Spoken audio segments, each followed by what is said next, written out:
तो प्यारे दोस्तों नमस्कार। तो आज के इस वीडियो में हम बात करने वाले हैं इंटरमीडिएट उत्प्रेषण परीक्षा यानी कि सेटअप एग्ज़ाम जो चल रहा है अभी हम लोगों का। तो इसका जो ऑब्जेक्टिव का आंसर है वो मैं आज आप सभी के पास शेयर करना चाहता हूं, जो कि बहुत इजी है। ये जो एग्ज़ाम है सबका ऑब्जेक्टिव आपको रट जाना है और सबको याद कर लेना है। तो चलिए इस वीडियो में हम आपको 40 से 35 ऐसे प्रश्न बताते हैं जो कि इजी है और आप आसानी से इसको याद भी कर सकते हैं और एग्ज़ाम के लिए भी तैयारी कर सकते हैं और साथ ही साथ अपने एग्ज़ाम में भी लिख सकते हैं। आइए उसके बाद देखते हैं यहाँ पे। तो सबसे पहली चीज़ आप सभी को बता दूं कि अगर मेरे चैनल पर नया हो तो चैनल को सब्सक्राइब जरूर करना, वीडियो को लाइक करना, अपने दोस्तों के पास शेयर करना ताकि वो सभी ये क्वेश्चन को याद कर ले।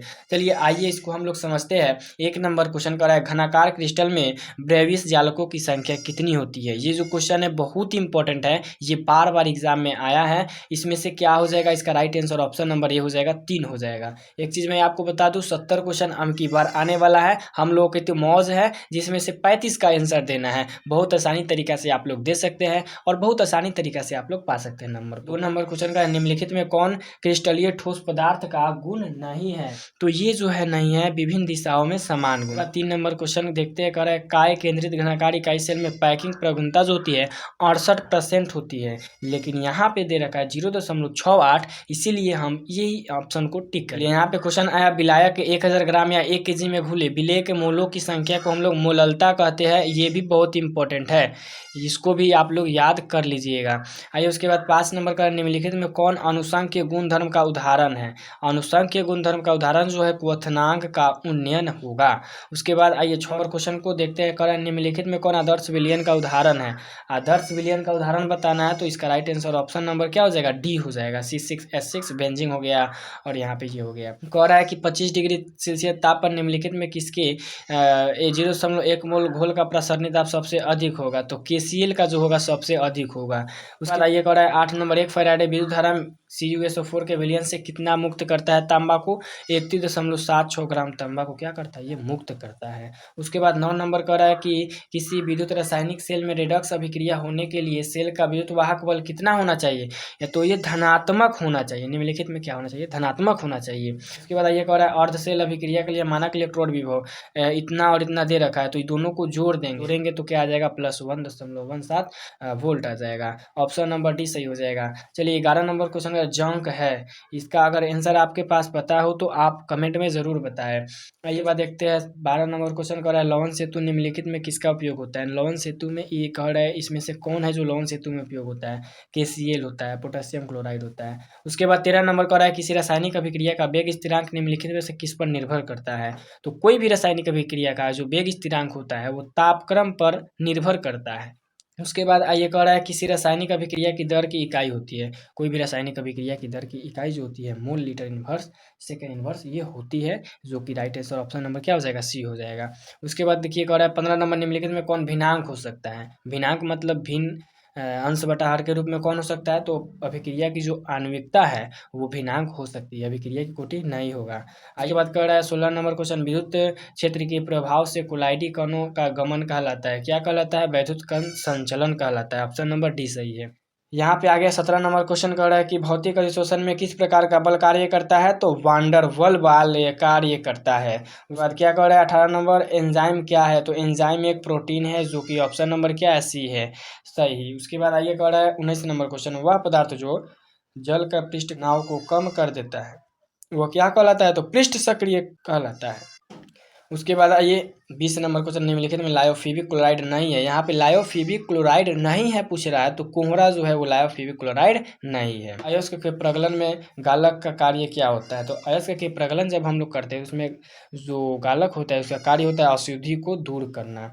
उसके बाद आइए कह रहा है 22 नंबर, ये बहुत इंपॉर्टेंट है, ये बिहार बोर्ड एग्जाम में पूछ चुका है। थर्माइट किस विधि में अवकारक है। तो थर्माइट विधि में जो अवकारक का कार्य करता है वो अल्मुनियम होता है।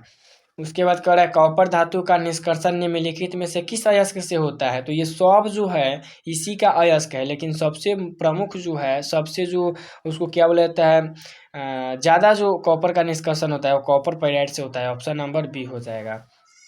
24 नंबर क्वेश्चन करें, निम्नलिखित में कौन सी धातु उस गैस की अभिक्रिया सोडियम साइनाइड के तनु विलयन से कराने पर प्राप्त करता है? तो एजी। एजी मतलब क्या होता है? सिल्वर, जो चांदी होता है। 25 नंबर क्वेश्चन करें, अमोनिया गैस निम्नलिखित में से किसके द्वारा शुष्क किया जाता है? तो अमोनिया गैस कैल्शियम हाइड्रोक्साइड यानी CaO के द्वारा शुष्क किया जाता है। ये बहुत इंपॉर्टेंट है। आइए 26 नंबर भी इंपॉर्टेंट है। फास्फोरस का अणुसूत्र क्या होता है? तो P4 होता है। फास्फोरस का अणुसूत्र P4 होता है। 27 नंबर क्वेश्चन करें, निम्नलिखित में कौन सबसे कम वाष्पशील है? सबसे कम वाष्पशील कौन है? H2S है, सबसे कम वाष्पशील। उसके बाद करें 28 नंबर क्वेश्चन, निम्नलिखित में कौन हाइड्रोजन बंधन नहीं बनाता है? तो HCl जो होता है वो हाइड्रोजन बंधन नहीं बनाता है, बहुत ही इंपॉर्टेंट है। और 29 नंबर क्वेश्चन, निम्नलिखित में कौन शून्य के अतिरिक्त से ऑक्सीकरण अवस्था प्रदान करता है? तो ऑक्सीकरण अवस्था F2, अवकरण अवस्था कहेगा तो I2। उसके बाद इसका राइट आंसर F2 हो जाएगा। उसके बाद ये कह रहा है HCF की संरचना कैसी होती है? तो HCF की संरचना रैखिक होता है, जो कि बहुत ही इंपॉर्टेंट है, इसको भी याद रखना। चलिए 31 नंबर का जलीय घोल निम्नलिखित में से आयन रंगीन है? तो ये दोनों रंगीन होता है, लेकिन हम यहाँ पे ऑप्शन नंबर डी को सही करते हैं। ये दोनों होता है, रंगहीन होता है। फिर कह रहा है प्रथम संक्रमण तत्व कौन है? एस्केनेडियम है प्रथम संक्रमण तत्व। उसके बाद आइए हम लोग देखते हैं, कह रहा है कि निम्नलिखित में विद्युत का सबसे अच्छा सुचालक क्या है? कोई कहता है सोना, कोई कहता है सिल्वर, लेकिन अभी तक हम एग्जाम में देखे हैं तो सिल्वर आया है, इसीलिए इसका राइट आंसर एजी हो जाएगा। 34 नंबर कह रहा है पीतल निम्नलिखित में किसका मिश्र धातु है? तो पीतल जो है Cu और Zn का मिश्र धातु है, हमेशा याद रखना। पीतल Cu और Zn का मिश्रण है। फिर कह रहा है सभी लिगेंड क्या होता है? लेविस भस्म होता है, जितना भी लिगेंड होता है वो लेविस भस्म होता है। 36 नंबर क्वेश्चन कर रहा है क्लोरोफिल में उपस्थित रहता है? तो मैग्नीशियम रहता है। हम 40 क्वेश्चन आपको बता देते हैं, जो क्वेश्चन आपको मन करे वो लिखना और ना मन करे उसको छोड़ देना। और CuH2O4 टू आयन की आकृति क्या होती है? अष्टफलकीय होती है, ये भी इंपॉर्टेंट है, याद रखना। फिर कह रहा है जटिल यौगिक CuNH3 3Cl Cl2 के जलीय विलयन में आयनों की संख्या कितनी होती है? तो इसका अगर आंसर आपको पता है तो आप लोग कमेंट में ज़रूर बताएं। 39 नंबर का रहा है निम्नलिखित में कौन अध्रुवीय है? तो अध्रुवीय CCl4 जो है वो अध्रुवीय है। उसके बाद आइए 40 नंबर का रहा है क्लोरोफॉर्म नाइट्रिक अम्ल से अभिक्रिया करके बनाता है। क्लोरोफॉर्म नाइट्रिक अम्ल से अभिक्रिया करके क्लोरोपिक्रीन बनाता है। अभी अभी हमने आपको महत्वपूर्ण, बहुत ही महत्वपूर्ण 40 क्वेश्चन बताया, जो कि एग्जाम में आया था। तो आज की इस वीडियो को देखने के बाद आपको बहुत शानदार तरीके से समझ में आया होगा, साथ ही साथ आपके एग्जाम में भी साथ दिया होगा ये जो वीडियो। तो अगर आप मेरे नए हो तो चैनल को सब्सक्राइब करना, वीडियो को शेयर करना और अपने दोस्तों के पास भी शेयर कर ही देना। और अगर वीडियो पसंद आया हो तो वीडियो को लाइक भी करना। मिलेंगे अगले वीडियो में, तब तक के लिए जय हिंद, जय भारत।